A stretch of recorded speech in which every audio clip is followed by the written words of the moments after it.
para darle otro abrazo a otra amiga que pues pude tener también para platicar este fin de semana, pero como siempre anda en el trajín, siempre en la lucha, estuvo brevemente en Los Ángeles, California, y viajó ese mismo sábado por la noche para estar en la marcha en defensa de los derechos de los palestinos. Saludo con muchísimo gusto a mi amiga, a mi queridísima amiga y corresponsal de Sin Censura, Lina Duarte, aquí en Sin Censura. Querida Lina, ¿cómo estás? Te nos fuiste, hombre, y me preguntaba la gente por ti una y otra vez. Ya estábamos en medio de, ya descansando con una cervecita, con una tlayuda, porque comemos tlayudas, por cierto. Decían, ¿dónde está Lina? ¿Por qué no viene Lina? Pues te mandan.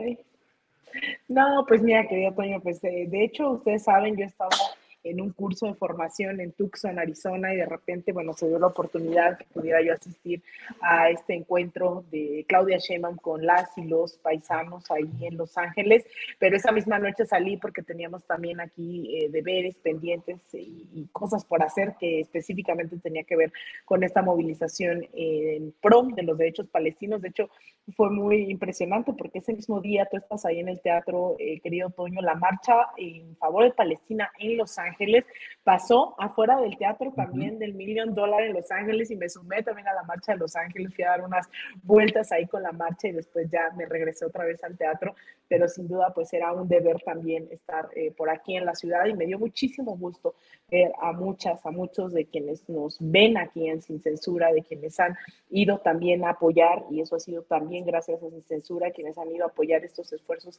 independientes en De Raíz Media. Y la verdad, siempre es un gusto encontrarte a ti, querido Toño. Fue muy lindo volvernos a ver ahí en Los Ángeles, así que bueno, espero que se repita más seguido. Y nos veremos en San Francisco para la cumbre esta climática, sí, ahí estoy, Seguramente, nos veremos ahí. seguramente. Pero bueno, pues aprovechemos, cuéntanos por favor de la marcha. La verdad es que no fue el único sitio. Alrededor del mundo, como bien lo mencionaba Lina, Los Ángeles, muchas partes de este nuestro continente, muchas partes de Europa, del Medio Oriente, se llevan a cabo una cantidad impresionante de marchas en pro del pueblo palestino. Una marcha que no tiene alguna circunstancia política, esa es mi opinión, que no tuvo una idea política de expresarse, de estar con un lado o con el otro, sino un simple y sencillo llamado a la paz y el hecho de denunciar que un Estado sí político en estos momentos está cometiendo un genocidio. ¿Qué nos puedes decir de esto, querida Lina? Ahí está. Pues mira, yo creo que esto fue un alivio, fue una inspiración, querido Toño, ver a más de 5,000 personas reunidas en la Ciudad de México, porque normalmente el tema de Palestina no aglutina a tantas personas. ¿Por qué? Por un gran silencio de la comunidad internacional, por una complicidad de los medios de comunicación, y hoy que estamos viendo un genocidio en tiempo real en las redes sociales, que hemos estado viendo la masacre de más de 3,000 personas, más de 1,500 niños y niñas, al menos de los que se tienen contabilizados, porque muchos y muchas seguramente siguen bajo los escombros, que hemos visto al desnudo todo esto. Pues ha permitido también movilizar, ¿no? Esto y las posturas constantes también del gobierno mexicano en torno a temas internacionales también ha ayudado a avanzar en este debate internacionalista. El tema de Palestina es muy doloroso para quienes militamos profundamente en el internacionalismo.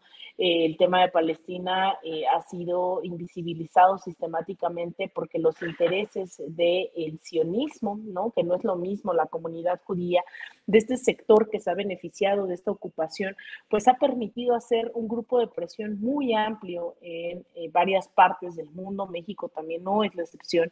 El lobby sionista también tiene grandes beneficios en México, empezando por la cementera Cemex, que es quien construye también en territorio ocupado, por la marca de ropa Puma, por la marca de tecnología HP. Es decir, hay un sector muy grande que también se beneficia de estas masacres, no se diga el complejo industrial militar estadounidense que pues crece cada que hay este tipo de situaciones, ¿no? Coloniales, imperialistas, y lo que estamos viendo es un llamado de atención de los pueblos del mundo en contra de este genocidio.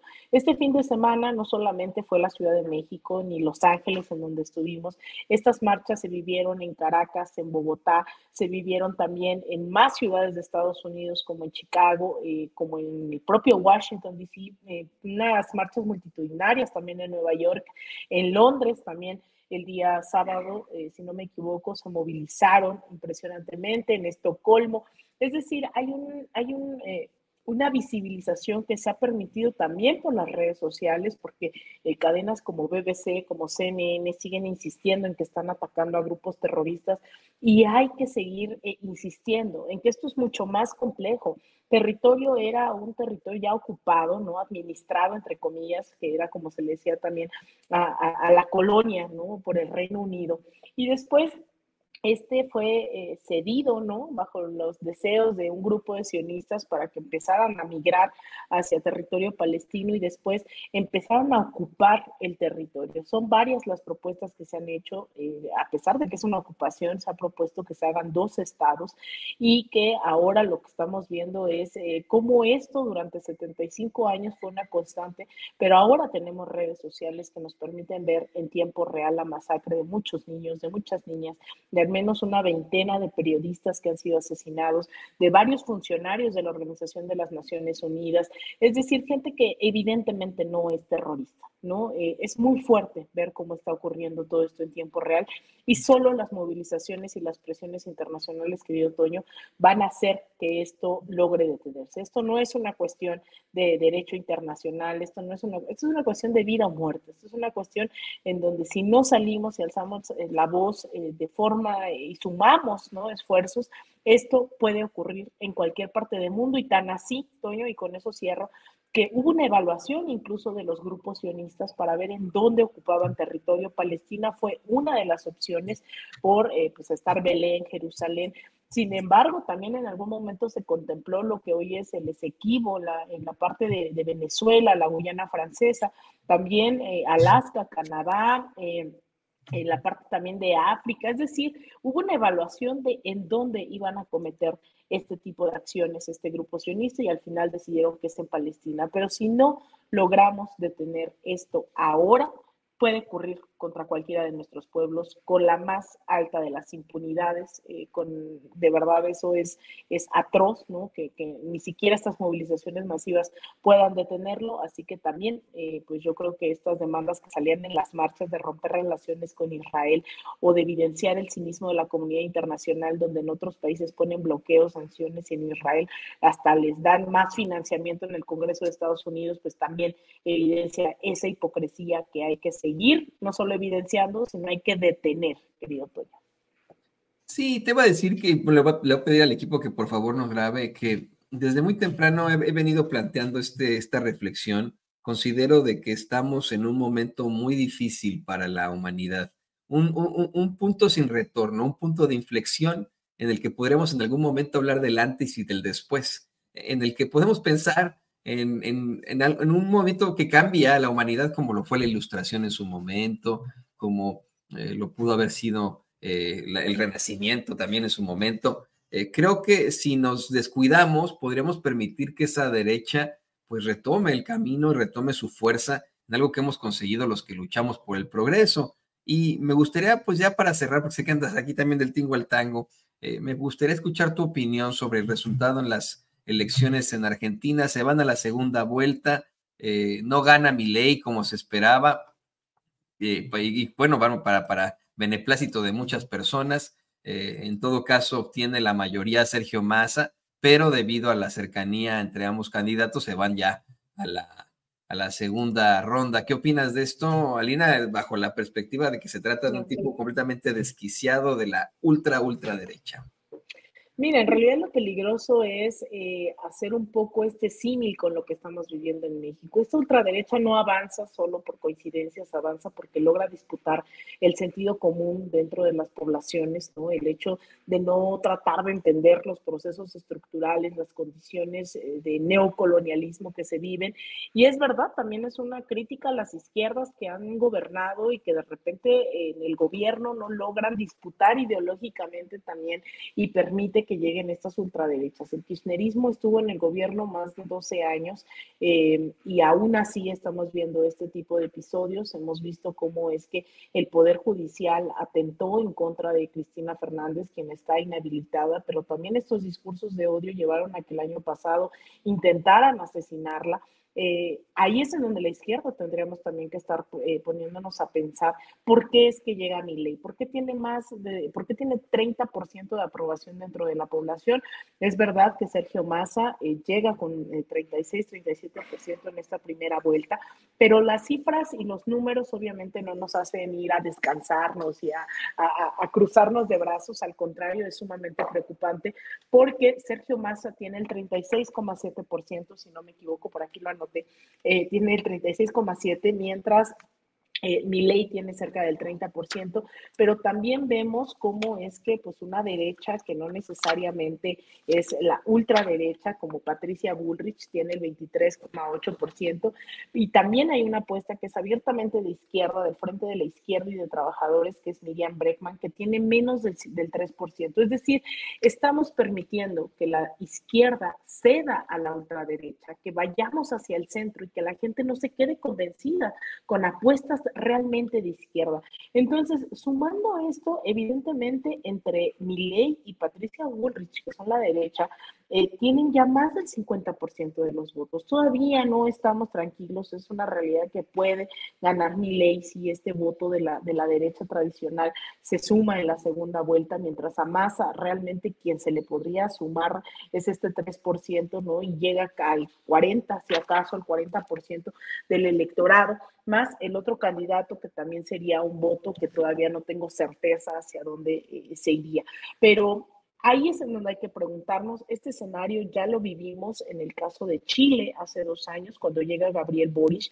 En las elecciones internas se tiene un candidato abiertamente comunista, que es Daniel Jadwe, que tiene muchísimo apoyo dentro de su espectro, ¿no? Ahí en Santiago de Chile, en el sector de la Recoleta, él es del Partido Comunista Chileno y él tenía apuestas sumamente de izquierda. Sin embargo, la gente, por esta falta de información de qué es el comunismo, qué es el socialismo, etcétera, votan por Gabriel Boric, digamos, como su candidato de las izquierdas.